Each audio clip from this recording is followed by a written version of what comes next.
Assalamualaikum warahmatullahi wabarakatuh. Perkenalkan, nama saya Muhammad Iqbal Rizaldi Maulana dengan NIM 222111078.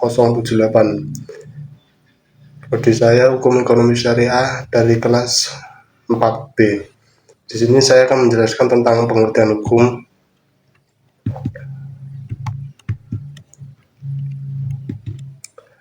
Istilah hukum pidana. Istilah hukum pidana terdiri dari kata hukum dan pidana. Hukum tentang pidana, hukum yang berkaitan dengan pidana. Dalam bahasa Inggris bisa disebut criminal law.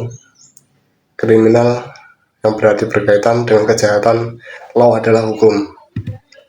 Pengertian hukum pidana, Van Hemel mengartikan sebagai semua dasar-dasar dan aturan-aturan yang dianut oleh suatu negara dalam menyelenggarakan ketertiban hukum, yaitu dengan melarang apa yang bertentangan dengan hukum dan mengenakan suatu nestapa kepada yang melanggar pelanggaran tersebut.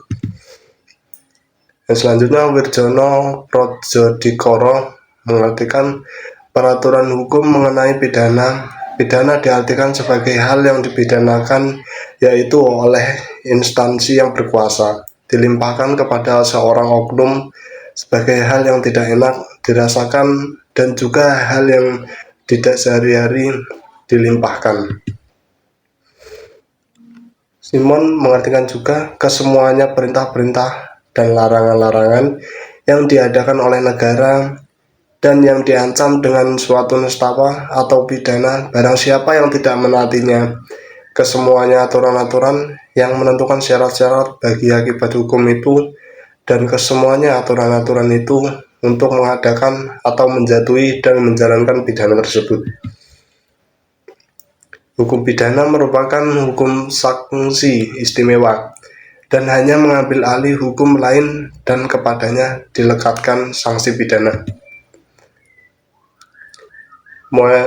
Moeljadno mengartikan sebagai daripada keseluruhan hukum yang berlaku di suatu negara yang mengadakan dasar-dasar dan aturan-aturan untuk yang pertama, menentukan perbuatan-perbuatan mana yang tidak boleh dilakukan atau yang dilarang, dengan disertai ancaman atau sanksi yang berupa pidana tertentu bagi barang siapa yang melanggar larangan tersebut atau criminal act.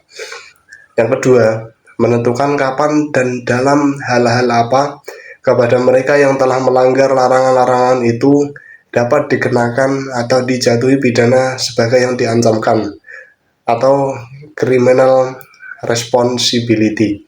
Yang ketiga, menentukan dengan cara bagaimana pengenaan pidana itu dapat dilaksanakan apabila ada orang yang disangka telah melanggar larangan tersebut atau criminal procedure. Edi mengartikan aturan hukum dari suatu negara yang berdaulat berisi perbuatan yang dilarang atau perbuatan yang diperintahkan, disertai dengan sanksi pidana bagi yang melanggar atau yang tidak mematuhi, kapan dan dalam hal apa sanksi pidana itu dijatuhkan, dan bagaimana pelaksanaan pidana tersebut yang pemberlakuannya dipaksakan oleh negara. Kemudian fungsi hukum pidana. Menurut Sudarto, fungsi umumnya adalah sebagaimana fungsi hukum pada umumnya. Hukum pidana mengatur hidup masyarakat atau menyelenggarakan tata tertib dalam masyarakat. Fungsi khususnya melindungi kepentingan hukum terhadap perbuatan yang hendak mengganggunya, dengan sanksi berupa pidana yang sifatnya lebih tajam dibandingkan dengan sanksi terdapat pada cabang hukum lain. Tujuan hukum pidana adalah aliran klasik. Aliran klasik hukum pidana bertujuan untuk melindungi kepentingan individu dari kesewenang-wenangan penguasa. Yang selanjutnya aliran modern. Tujuan hukum pidana adalah untuk melindungi masyarakat dari kejahatan. Tujuan dibentuknya hukum pidana secara umum adalah melindungi kepentingan masyarakat dan perseorangan dari tindakan-tindakan yang tidak menyenangkan akibat adanya sesuatu pelanggaran oleh seseorang. Dan yang selanjutnya, karakteristik hukum pidana.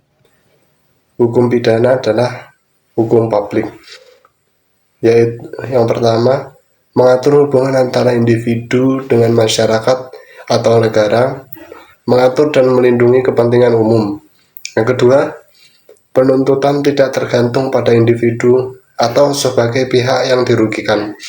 Akan tetapi, penuntutan ada pada penguasa atau negara melalui alat-alat kelengkapannya, yaitu polisi, jaksa, dan hakim. Yang ketiga, kedudukan negara atau penguasa lebih tinggi dibandingkan individu dalam suatu perkara pidana. Hukum pidana sebagai ultimum remedium adalah hukum pidana sebagai obat terakhir apabila sanksi atau upaya-upaya pada cabang hukum lainnya tidak mempan atau dianggap tidak mempan, maka penggunaannya harus dibatasi. Hukum pidana dikatakan juga sebagai mengiris dagingnya sendiri atau sebagai pedang bermata dua, yaitu hukum pidana bertujuan melindungi kepentingan hukum, akan tetapi pelaksanaannya menyerang kepentingan hukum tersebut.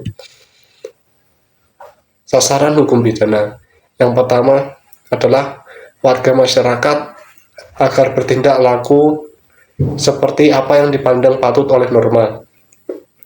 Yang kedua, alat perlengkapan masyarakat atau negara. Yang ketiga, norma hukum yang berbentuk peraturan hukum menjadi pedoman alat perlengkapan negara. Hubungan hukum pidana dan ilmu lainnya. Hukum pidana dan kriminologi. Ilmu hukum pidana, objek hukum pidana positif yang berlaku pada suatu saat di suatu negara. Tujuannya agar penegak hukum menerapkan hukum pidana secara adil dan tepat. Kriminologi, objeknya kejahatan sebagai gejala masyarakat, kejahatan yang secara konkret terjadi dalam masyarakat dan yang melakukan kejahatan. Tujuannya memahami sebab-sebab terjadinya kejahatan serta upaya-upaya penanggulangannya. Hubungannya, kriminologi dapat memberikan bahan-bahan yang diperlukan bagi penyusunan dan penerapan hukum pidana yang sesuai dengan kebutuhan-kebutuhan dalam masyarakat. Hubungan hukum pidana dengan kriminalistik. Kriminalistik yaitu ilmu yang mendeteksi kejahatan, biasanya mencari atau menemukan bukti-bukti fisik untuk kemudian dianalisis di laboratorium, termasuk pengujian balistik atau senjata api, pengujian cairan darah, dan analisis jaringan, serta tes lainnya yang membantu dalam menentukan apa yang terjadi. Hubungan hukum pidana dengan ilmu kedokteran forensik. Ilmu kedokteran forensik yaitu salah satu cabang spesialistik ilmu kedokteran yang memanfaatkan ilmu kedokteran untuk membantu penegakan hukum, keadilan, dan memecahkan masalah-masalah di bidang hukum. Objek pemeriksaannya adalah manusia hidup, mayat, dan bagian tubuh manusia. Hubungan hukum pidana dengan viktimologi. Viktimologi yaitu ilmu yang mempelajari tentang korban. Korban berarti orang yang telah menderita kerugian termasuk cedera fisik maupun mental, penderitaan emosional, kerugian ekonomi, atau penurunan substansial hak-hak dasar mereka melalui tindakan atau kelalaian yang melanggar hukum pidana. Sekian dari saya, kurang lebihnya saya mohon maaf. Wassalamualaikum warahmatullahi wabarakatuh.